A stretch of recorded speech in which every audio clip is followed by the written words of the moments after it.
Tengan todos muy buenas noches.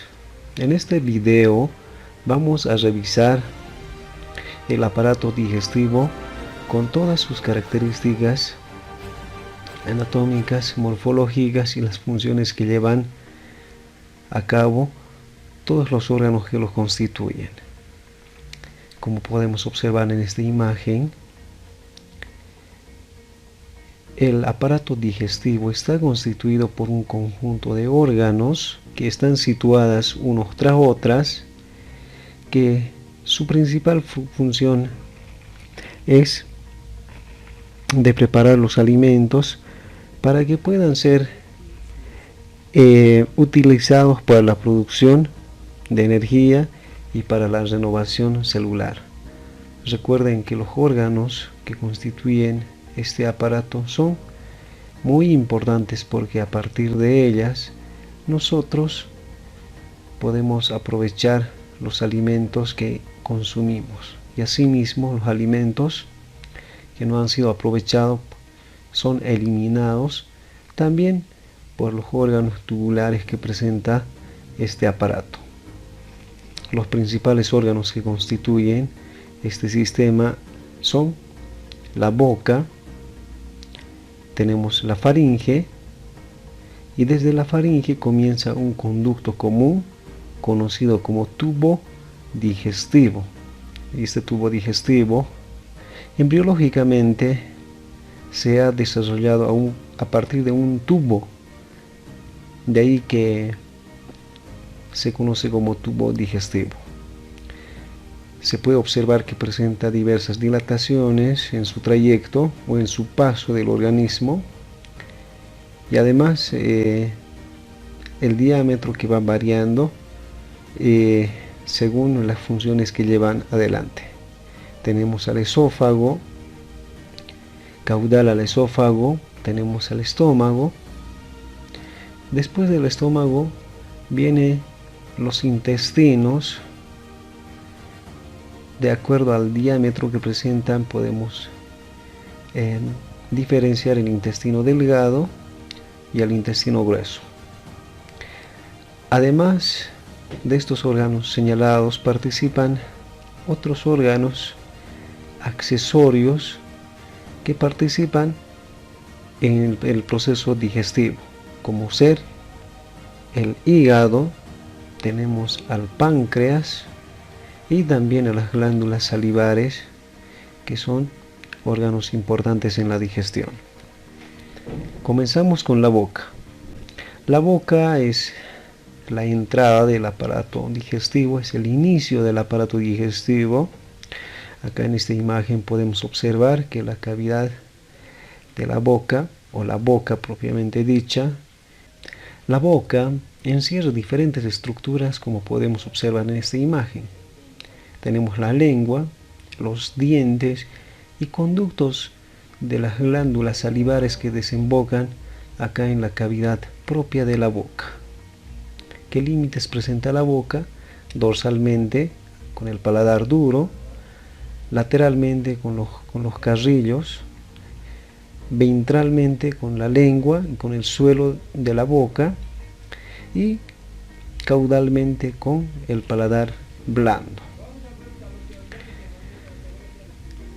La boca se puede dividir en dos partes de acuerdo a la arcada dentaria que presenta o que los separa en una cavidad propia de la boca y el vestíbulo de la boca.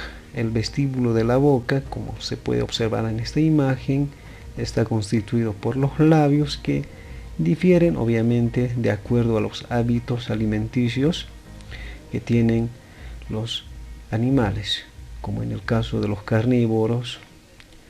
En el gato y el perro, los labios son bastante finos e inmóviles, las cuales no cumplen ninguna función digestiva. Sin embargo, los labios del caballo y de los bovinos son un poco engrosadas, sensibles y móviles, las cuales sirven para prender los alimentos e introducirlos a la boca. Bueno, acá podemos presentar algunas características comunes que presentan algunas especies.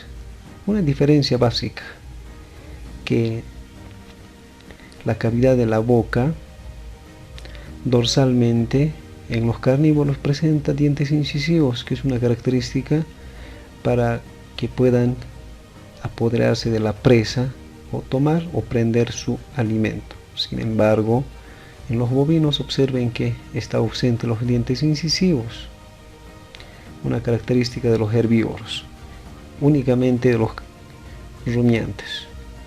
La lengua es un órgano muscular que está localizada en el piso o el suelo de la cavidad propia de la boca. Es un órgano muscular que presenta morfológicamente tres partes: la vértice o punta, el cuerpo y la raíz de la lengua. Observen que acá la punta de la lengua es muy variada según especie. En los suinos es más punteada, en los felinos algo cuadrangular, en los carnívoros más redondeada, en los bovinos también tiene un borde redondeada. Sin embargo, en los equinos la punta se observa más cuadrangular. Otra característica importante en la lengua de los caninos, presenta un prominente surco mediano. Es como un surco que presenta en la cara dorsal de la lengua.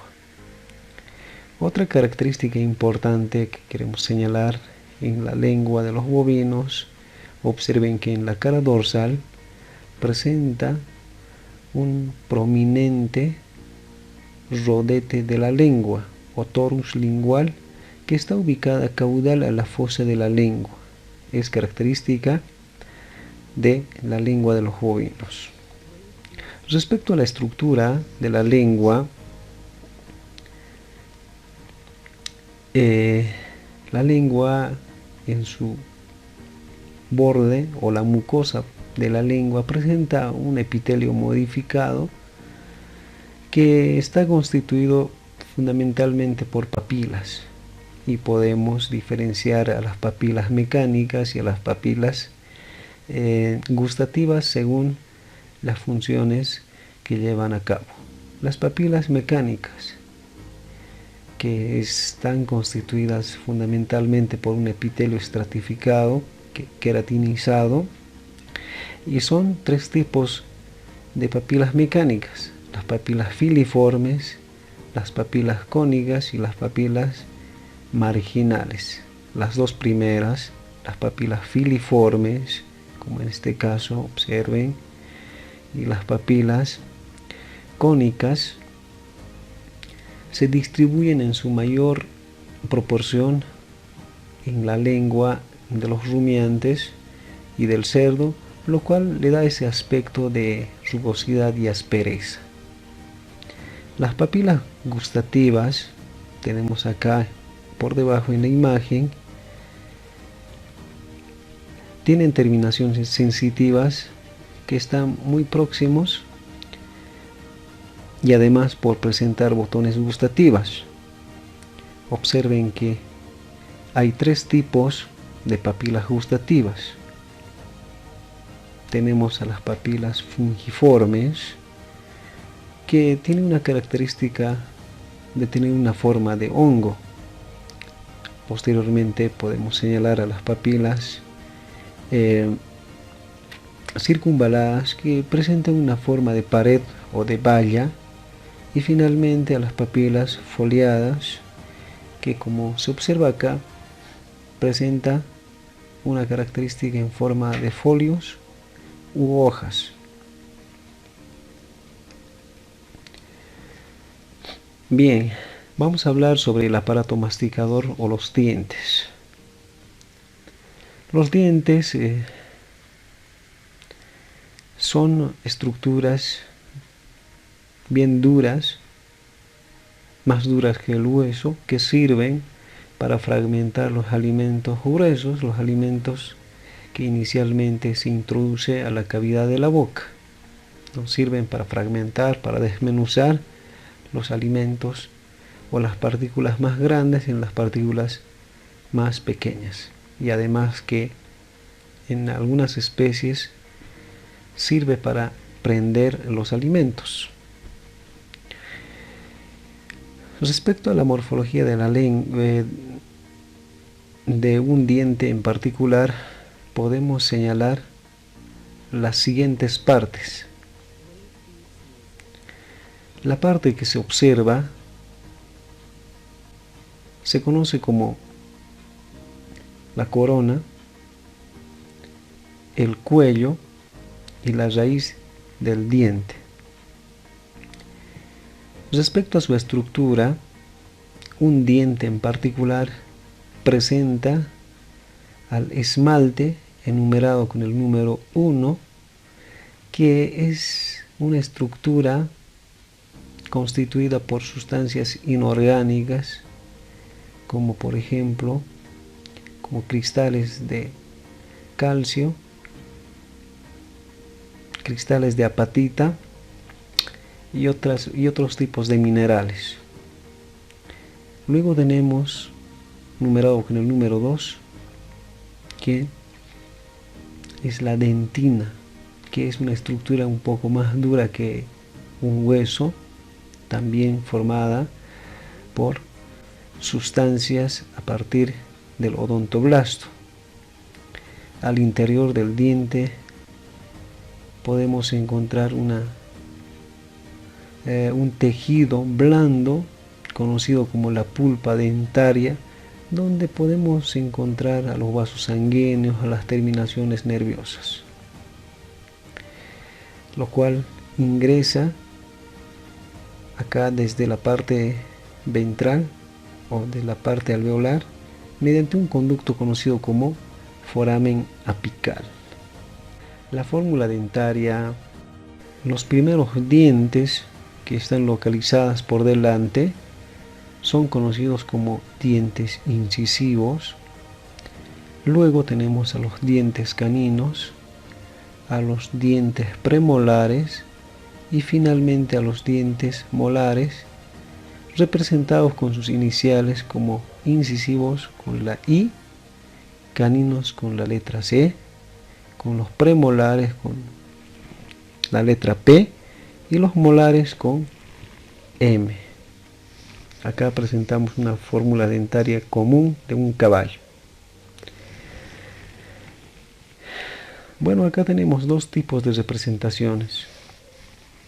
Acá donde estoy señalando con mi puntero láser, podemos observar que dientes incisivos solamente de un lado, ya sea izquierdo o derecho, está formado por 3 incisivos superiores e inferiores. Recuerden que esta no es una fracción, sino es un indicador nada más que señala que a partir de este quebrado, por encima están los dientes superiores y por debajo están los dientes inferiores. Entonces, en concreto, tenemos la fórmula dentaria del caballo, como dientes incisivos 3 superiores, 3 inferiores, caninos 1 superior, 1 inferior, premolares 4 superior, 4 inferior, y los molares 3 superiores y 3 inferiores. Recuerden que solamente es de un lado. Si lo multiplicamos por 2, que sería por el otro lado, tendríamos un total de 44 dientes en un caballo.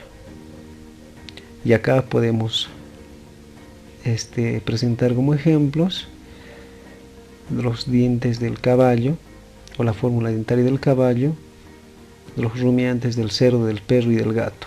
Recuerden que los dientes residuales o deciduos son dientes que van a ser posteriormente reemplazados por otros nuevos dientes, las cuales se van a constituir como dientes permanentes.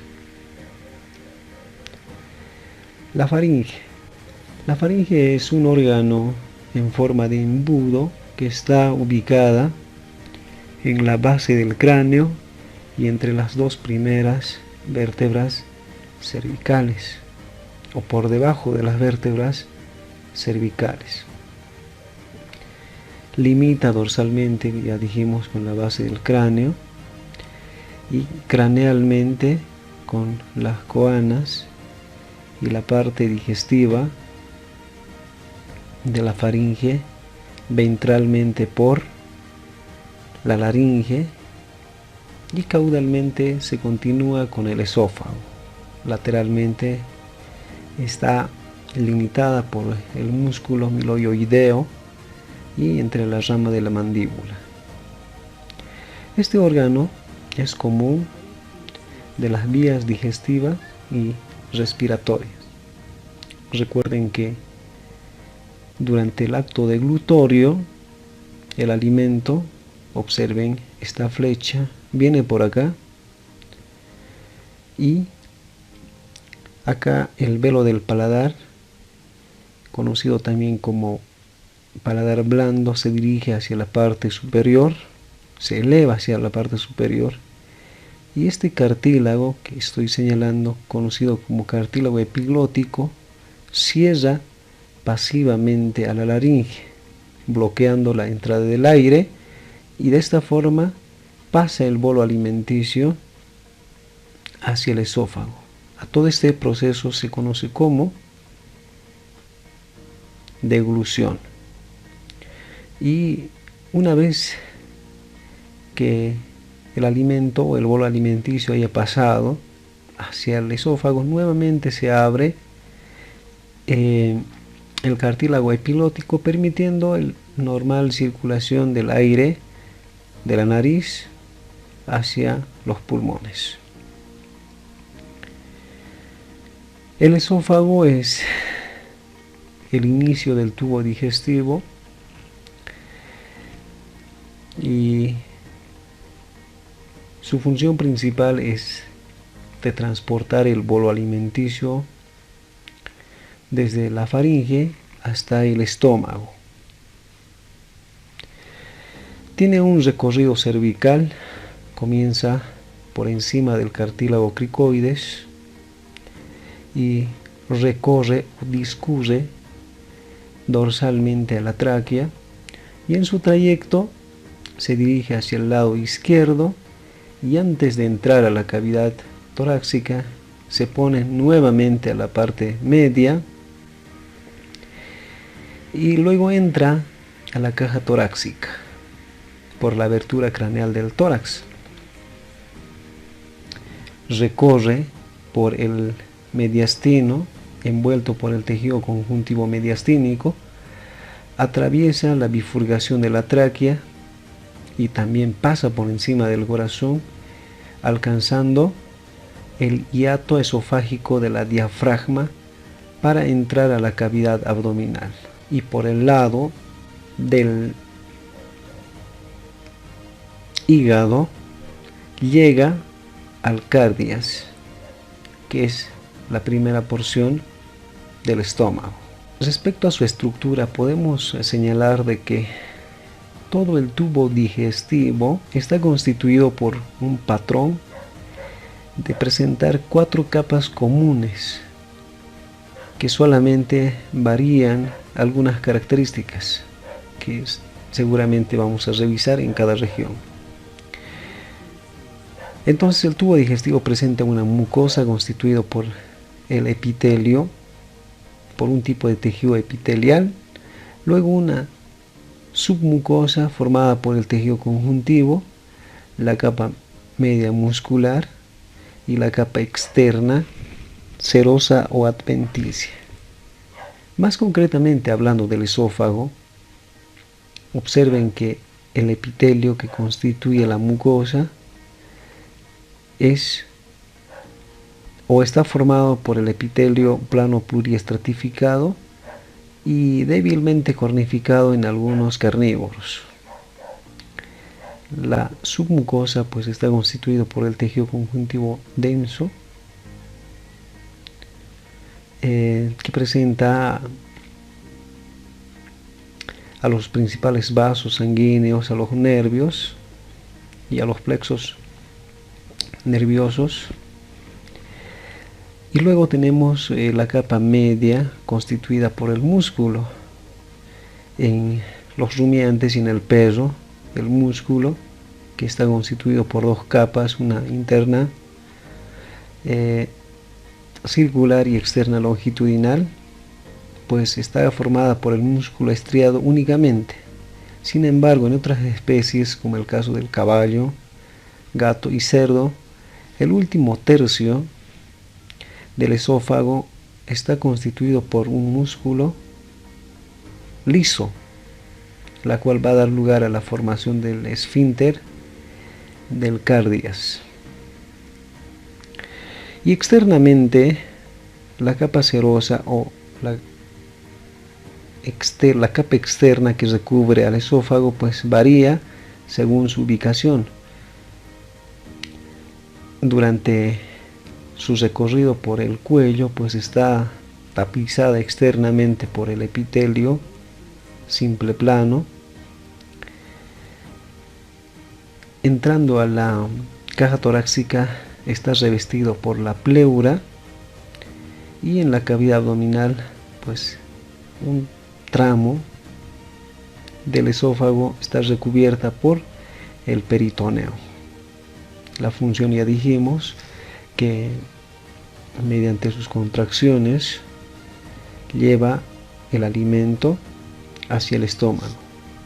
Además que en los rumiantes pues cumple una función importante, que es llevar el alimento desde la cavidad abdominal hacia la cavidad de la boca para nuevamente ser remastigada, ¿no? Mediante sus contracciones antiperistálticos. Llegamos al estómago. El estómago, ya dijimos que es una dilatación del tubo digestivo y cumple la función de almacenar temporalmente los alimentos, ¿no? Y además que acá, en esta porción dilatada del tubo digestivo, se digiere químicamente los alimentos. Está localizada en la cavidad abdominal. La primera porción del estómago está dirigida más hacia el lado izquierdo, y la porción caudal del estómago, que sería la parte pilórica, pues se dirige más al lado derecho. Recuerden que tiene una forma de saco que presenta una curvatura menor, cóncava, y una curvatura mayor, convexa. Respecto a la estructura de este estómago, de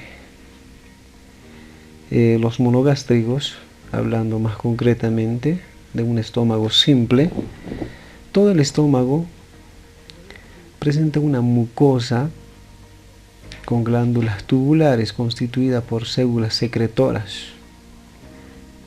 de acuerdo a la representación de las glándulas que presenta este estómago simple. Podemos señalar tres regiones importantes: una región cardial o cárdica, una región fúndica y una región pilórica, aunque en algunas especies, como en el caso del cerdo y del caballo, presenta una porción aglandular.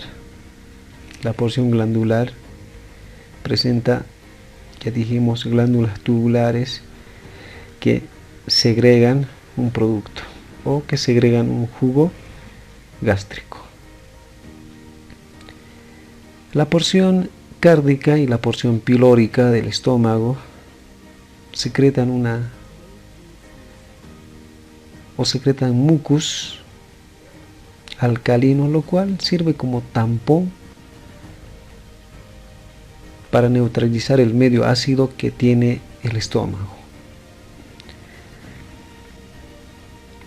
además de proteger del medio ácido que presenta el jugo gástrico,